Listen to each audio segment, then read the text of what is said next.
tetap semangat. Sebelum kita melanjutkan pelajaran kita yang berikutnya, Teacher Melda akan membacakan satu ayat firman Tuhan untuk kita semuanya. Kita baca dari Hakim-Hakim yang ke-13 ayat yang ketiga. Demikian firman Tuhan. Dan malaikat Tuhan menampakkan diri kepada perempuan itu dan berfirman kepadanya demikian. Memang engkau mandul, tidak beranak, tetapi engkau akan mengandung dan melahirkan seorang anak laki-laki. Dan anak laki-laki itu namanya Simson. Demikian firman Tuhan, kita berdoa. Bapa yang baik, Bapa yang kami sembah dalam nama Tuhan Yesus, terima kasih buat pagi hari ini. Kami mau memulai kegiatan pembelajaran kami, yaitu belajar agama. Biar Tuhan yang memberkati kami, mengurapi kami. Hikmat, otoritas, wibawa ilahi itu turun bagi kami ya Tuhan, sehingga kami boleh mengerti apa yang menjadi pesan isi hati Tuhan lewat pelajaran yang akan kami terima hari ini. Berkati semua anak-anak yang di rumah, berkati papa mama, berkati kami semuanya. Terima kasih Tuhan Yesus yang baik. Dalam nama Yesus kami berdoa, haleluya, amin. Baiklah anak-anak semuanya, kita akan melanjutkan pembelajaran kita hari ini dengan tema Aku Mau Bertobat, dengan subtema menyadari dan menyesali dosa. Tujuan pembelajaran kita hari ini adalah supaya anak-anak semuanya menyadari dan menyesali dosa yang kalian perbuat. Mungkin hari ini masih ada anak-anak yang suka berbohong, suka melawan orang tua, melawan guru, atau perbuatan-perbuatan kecil lainnya. Jadi setelah pembelajaran ini, Teacher Melda berharap anak-anak semuanya boleh menyadarinya dan menyesali dosa dan bertobat.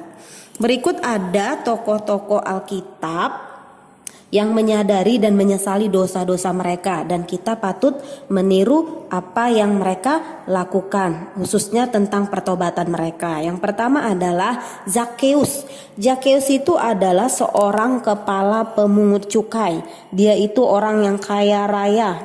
Kalau namanya kaya raya pasti memiliki segala sesuatu. Jabatannya sebagai pemungut cukai membuat Zakheus tidak disukai oleh orang Yahudi. Dia orang yang dibenci karena dijuluki seorang pemungut cukai. Dia juga orang yang paling benci dengan orang Kristen. Jadi dia suka menganiaya orang Kristen. Sejak mulanya memang Zakheus itu sudah kaya sebab memiliki modal besar sehingga diangkat sebagai kepala pemungut cukai. Ia menjadi kaya dengan cara memeras harta dan hak orang lain. Nih ceritanya, suatu hari Yesus memasuki kota Yeriko.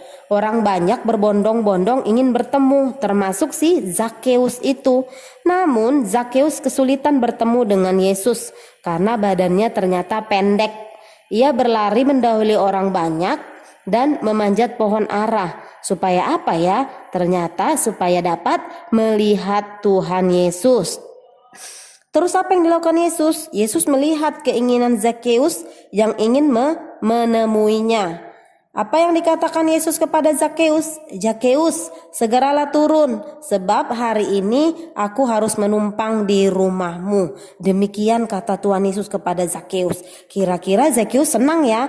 Pasti senang. Bayangkan kalau Zakheus itu anak-anak semuanya. Gimana perasaan kalian kalau Tuhan Yesus yang diagung-agungkan sebagai raja, sebagai orang hebat, pembuat mukjizat, pengen mampir ke rumah kalian? Seneng gak? Seneng. Zakheus juga ternyata seneng banget. Dan kehadiran Tuhan di dalam rumahnya dan hidup Zakheus itu membawa perubahan yang sangat besar. Perubahan apa ya, teacher? Ternyata Zakheus memberi separuh harta bendanya. Zakheus mengembalikan 4 kali lipat apa yang diperasnya dari orang-orang Yahudi. Ternyata kehadiran Yesus dalam hidup Zakheus tidak hanya menimbulkan pengakuan iman, pujian atau kesaksian, tetapi menjadi nyata dalam perbuatan. Jadi firman Tuhan bilang iman tanpa perbuatan adalah mati. Seperti itulah maksud dari perkataan Zakheus ini. Zakheus tidak hanya menimbulkan pengakuan iman, tapi dia lebih dari perbuatan nyata, tindakan nyata dari bentuk dari pertobatannya kepada Tuhan Yesus. Wow, hebat ya Zakheusnya. Terus bagaimana dengan kamu? Bagaimana dengan kita? Jikalau selama ini kamu masih suka berbohong, tidak taat kepada orang tua, melawan guru dan menyakiti orang lain, mungkin itu lewat perkataanmu, lewat tindakanmu, jangan kamu lakukan lagi ya, karena itu perbuatan orang-orang yang belum bertobat. Jadi kalau tadinya masih melakukan, jangan dilakukan lagi. Paham ya semuanya ya? Jadi kalian harus bisa mempraktekkan ini dalam hidup kalian. Kalau Zakheus aja bisa, kenapa kita tidak bisa? Berikut yang kedua adalah kisah si Saulus berubah jadi Paulus. Saulus itu orang Yahudi yang sangat taat kepada hukum Taurat. Ia seorang ahli Farisi yang tidak bercacat. Ia memenuhi semua tuntutan hukum Taurat dengan sempurna. Saulus itu sangat membenci pengikut Kristus sehingga menganiaya mereka. Saulus sangat kejam. Jadi kalau lihat orang Kristen itu dia langsung ditangkap, dianiaya, bila perlu dibunuh karena dia benci. Orang Kristen sangat ketakutan kepadanya. Jadi dulu orang-orang Kristen yang menyembah Yesus takut kalau ketemu si Saulus. Kenapa? Karena akan dihajar. Namun setelah Saulus berjumpa dengan Tuhan ketika menuju Damsyik, Saulus bertobat menjadi orang yang baik dan mengikut jejak Kristus. Jadi Saulus juga mengalami perubahan dalam hidupnya. Yang tadinya dia jahat, suka menganiaya orang Kristen, sekarang setelah berjumpa dengan Tuhan Yesus, dia berubah menjadi orang yang sangat baik dan mengikut jejak Kristus. Dia menjadi orang yang pembawa damai dimanapun dia berada. Dia membawa orang percaya kepada Yesus. Jadi pertobatan Saulus ini menjadi Paulus ini juga adalah hal yang patut kita contoh. Dia tadinya jahat berubah menjadi orang yang baik. Sama kayak Zakheus tadi, yang dia tadinya pemungut cukai, suka meras orang kayak lintah darat gitu, tapi setelah berjumpa dengan Yesus dia berubah. Jadi segala sesuatu yang berjumpa dengan Tuhan Yesus harus mengalami perubahan. Demikian juga setiap anak-anak yang ada di rumah. Teacher Melda percaya kalian sudah berjumpa dengan Tuhan Yesus, kalian percaya Yesus dan menyembah Tuhan Yesus. Dan apa yang harus dilakukan? Kalian juga harus belajar hidup seperti apa yang Tuhan mau. Memang gak gampang, tapi Roh Kudus akan menolong dan memampukan kita menjadi anak-anak yang baik, supaya kalian kelak menjadi orang-orang yang diberkati Tuhan. Amin. Men ya semuanya ya.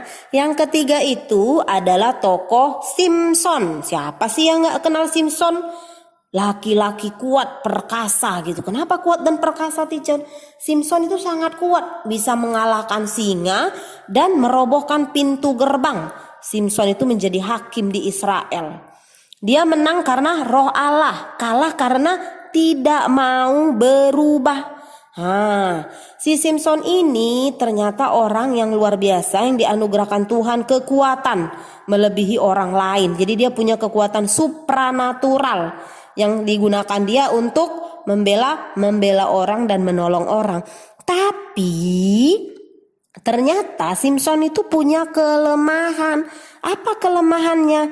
Kelemahannya adalah Delila. Kelemahannya adalah wanita.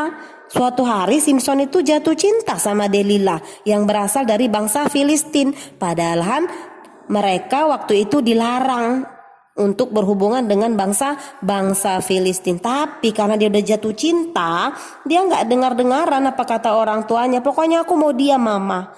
Akhirnya Delila lah yang menjadi jalan bagi Simson mengalami kegagalan dalam menaati firman Tuhan. Kelemahannya ada di Delila. Dia ceritakan semua kelemahannya kepada Delila sehingga dia bisa dihukum, matanya dicungkil dan akhirnya dia juga mati. Kekuatannya hilang. Orang Filistin menangkap dia. Ternyata kekuatannya itu dia beritahu kepada Delila dan Delila beritahu kepada orang Filistin. Dan akhirnya orang Filistin menangkap, lihat tuh matanya dicongkel. Akhirnya dia buta. Simson memegang tiang rumah itu dan merobohkan rumah itu hingga hancur. Jadi dia diikat kepada tembok tuh, tiang ada 2 itu yang kiri kanan itu dia diikat, dipermalukan. Bayangkan di hadapan orang banyak dia dipermalukan. Akhirnya apa? Dia bertobat dalam hati, dia berdoa sama Tuhan. Mungkin waktu itu dia minta ampun sama Tuhan. Ampuni aku Tuhan karena udah gak dengar-dengaran, aku jatuh cinta kepada orang yang salah. Akhirnya dia bilang apa? Simson berdoa kepada Tuhan agar diberi kekuatan 1 kali lagi. Dia minta sama Tuhan, Tuhan kasih aku kekuatan 1 kali lagi. Katanya gitu kan, untuk apa? Supaya aku bisa membalaskan dendamku kepada orang Filistin tadi. Tuhan menjawab doanya. Dan diberi kekuatan sekali lagi sehingga Simson bisa merobohkan rumah itu hingga hancur. Orang-orang Filistin yang ada di dalam dan tentara-tentaranya semuanya mati, termasuk juga Simson. Jadi kita juga belajar bagaimana pertobatan tokoh-tokoh Alkitab ini yang perlu kita tiru. Bukan dosanya, bukan perbuatan mereka yang kita tiru, tapi perbuatan baiknya karena mereka mau bertobat dari jalan mereka dan mengakui Yesus dalam hidup mereka. Ketika mereka percaya kepada Tuhan, apa yang terjadi? Mereka menjadi orang-orang yang dipakai Tuhan luar biasa. Sekalipun Simson di akhir hidupnya dia bertobat dan dia juga bisa membalaskan semuanya kepada orang Filistin dan semuanya mati. Jadi seseorang yang harus menyadari bahwa ia adalah seorang pendosa, menyesali semua perbuatan dosanya dan bertobat. Mohon penyempurnaan dari Allah dan menyerahkan seluruh hidupnya kepada Allah. Maka Allah akan memperbaharui hidupnya menjadi orang yang menaati kehendak Allah saja. Itu aja ya sayang. Hari ini kita sudah belajar tentang menyadari dan menyesali dosa. Yang terpenting adalah bagaimana kita menyadari, menyesali dosa dan datang kepada Tuhan dan tidak melakukan dosa yang sama lagi.